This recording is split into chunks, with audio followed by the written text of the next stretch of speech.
Welcome to the Jeremy Hill Show. If you're easily triggered, leave now because this is not the show for you. Now, let me tell you something.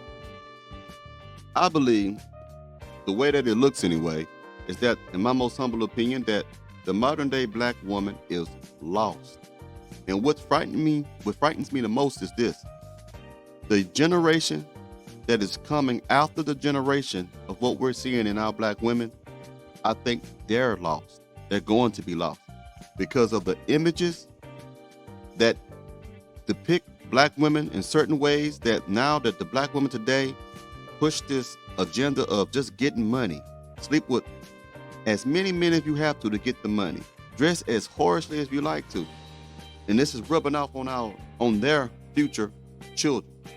So let me play this clip out of fair use and for educational purposes of a black woman who's going to tell you the same thing I say in her own way. Let's get it.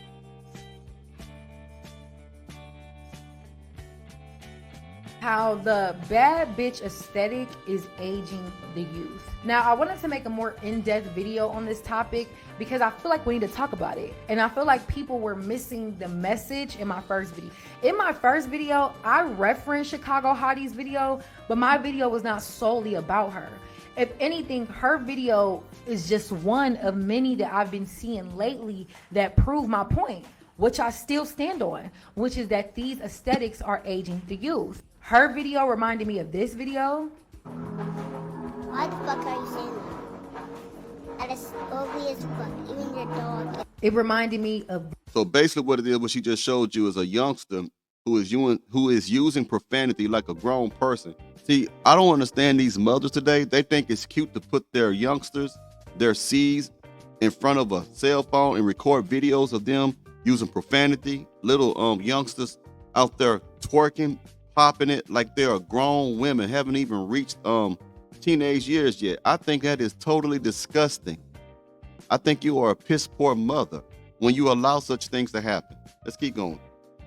Of this little girl got expelled from school because she took a firearm into the bathroom to take pictures and videos. And y'all know exactly what type of aesthetic she was mimicking. It reminds me of this.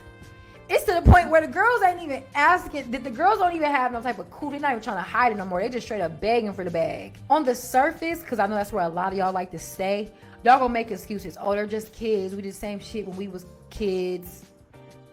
Maybe that's the problem. Maybe that's what we're trying to fix. But to the core, whether you like it or not, a lot of children are being stripped of their innocence because of these certain aesthetics and images that are being forced on them. One of these. I agree with that. That's what I'm saying. The generation that's going to come after the generation that we are having so much problem with, they're going to be hell, man. They are losing their innocence at a very young age. Little girls wearing makeup, dressing. I mean, youngsters that's like, you know how old. They young, man. Maybe real young. Dressing like grown strippers, man. I've seen this, especially in the hoods, man. You see this, man. And the mothers, the single parent mothers, might I add, find this amusing, man.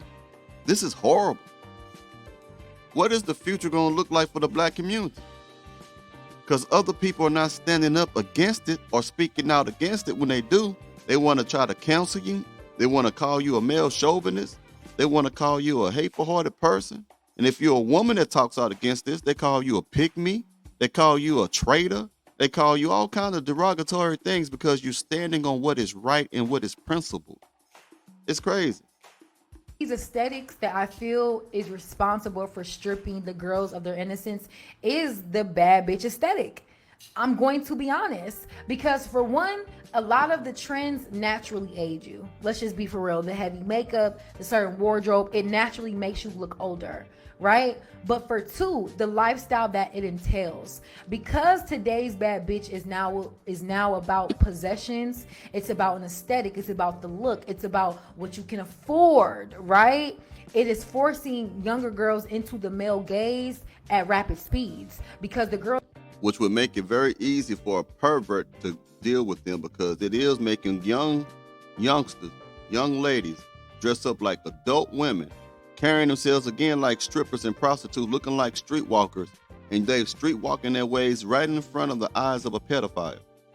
Someone who's going to take advantage of their lack of life experience and just flash money and buy them little silly trinkets and stuff so they can go ahead and sleep with them, turn them out, make them lose all of their innocence.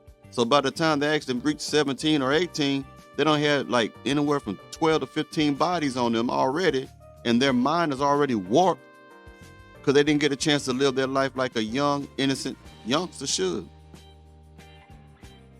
It is forcing younger girls into the male gaze at rapid speeds, because the girls are saying, if you want to get this certain lifestyle, if you want to get this certain image, if you want to get this wig and this bust down, all you got to do is fuck better men.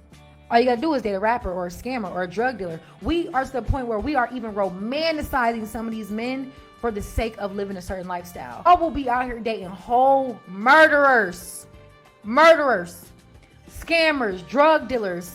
I'm talking about some of the evilest niggas in the world. You will date them just for a lifestyle and then have the audacity to shit on someone else when they don't subscribe to that lifestyle.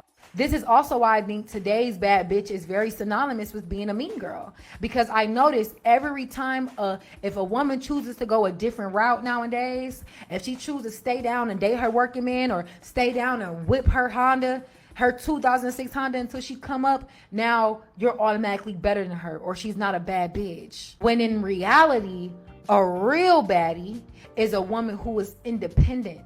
Mainly when I say that, I mean you get your boost of confidence from yourself, from your own energy, from your own essence, your aura, your style, your swag, the way you speak. You go within. Yeah, you could be independent that way, but let's not confuse that with the independence that women are talking about today, because that's a total different type of independence that she's speaking about. Today, modern day black women, in my most humble opinion, their ideal of independence is shitting on every man out there who don't give her money, basically, and a man who won't follow behind her. She got to lead the man. That's their idea of an independent woman now. To feel desirable, where now society's bad bitch, it's like y'all only feel desirable when you are being desired by men. It's very male centered. And when you are a woman and you center men, you are naturally aging yourself, period, because you're stressed. You're stressed. I know, I used to be there. That's way I can describe it. It feels like you're constantly going to war. When I was in that masculine energy, because at the end of the day, the city girl aesthetic is very masculine. The best way I can describe it is it felt like every time I'm about to go see my dude, I was preparing myself to prove that I'm the baddest bitch, to prove that I deserve that vacay, to prove that I deserve that bag. It's draining. And now the younger girls are seeing these images and they're mocking them, and they are being stripped of their innocence. Again, I know y'all don't like these conversations. Y'all don't like deep and meaningful conversations. And anytime y'all hear it, you automatically just deem somebody a hater and they hating on you because you young and turned, which is so weird because Sexy Red is closer to my age than she is to y'all age. So am I mad, or do y'all just not like hearing the truth? Either way, if you can't listen to me, maybe y'all listen to Bell Hooks. Now, I'm reading this book called Art on My Mind, and it's about visual politics. And it says, in Art on My Mind, Bell Hooks is a leading cultural critic who responds to ongoing dialogues about producing, exhibiting, and criticizing art and aesthetics in an art world increasingly concerned with identity politics. Always concerned with Black struggle, Hooks positions her writing on visual politics within the ever-present question of how art can be an empowering and revolutionary force within the Black community. Fact. Visual politics. I never thought of it like that. The images they put in front of all of us, they know images are powerful. And an image cannot be debated with. It is what it is when you see the image. You understand what it is. So if that's what you want to be, images will draw you to it and make you want to conform to it. That's pretty deep, man. But anyway, you let me know what you think about this. I thought it was pretty interesting to hear that myself. I hope y'all liked it too. Y'all take it easy now, you hear? Say that you've changed.